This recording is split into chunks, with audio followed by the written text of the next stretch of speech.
He was everyone's daddy, uncle, mother, and granddaddy. And he was so loved that everyone wanted to have a piece of him for themselves. He was a man you could learn from. Not just from the words he said, but most importantly from the things he did. Amen. And when I think of him and what his life meant to this world, there are three things that come to mind that I believe we can learn and take with us today. One, love. My grandfather was someone who knew what it meant to give and show love. I recall the days when myself, Kristen, and I worked at the local Piggly Wiggly. And I'm not sure if the man had our schedules memorized or he just loved to visit all the places in town, probably both. But he would stop by like clockwork every day we worked. He would come in, and after Brianna and him cracked a few jokes on each other, Kristen gave him a hug and a kiss, and he reminded me how big my head was. I reminded him that I got this head from somewhere, and that somewhere meaning him. After all that, he would just stand and watch us work. After my father passed away, he would come over every day just to bring my mom the newspaper so she could work her crossword puzzle.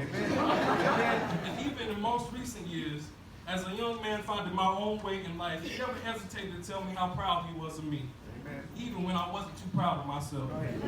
But that was him. Whether it was him kneeling on the altar to pray for you, or letting you know when you were dead wrong, he showed us what it meant to be loved and how it felt to be loved. Two, only believe.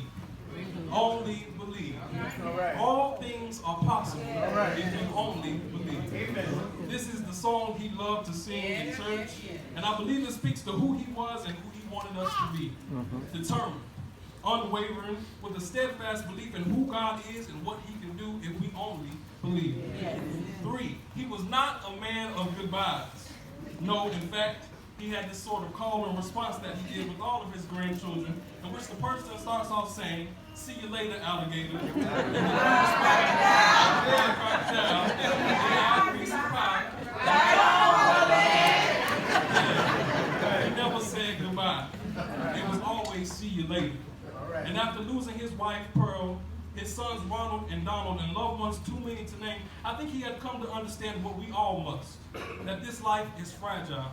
It is fleeting, that if you love someone, tell them, show them. That if you want something, don't be afraid to ask God for it and go after it.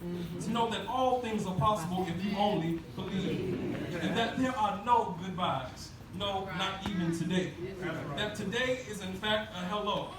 A hello to new beginnings, to more love, to better relationships, to a deeper belief in ourselves and God, because life is short and we must do all we can in the time we are given. No, today is not a goodbye, Granddaddy, and if the family will help me, it's a see you later, alligator. After a while, crocodile.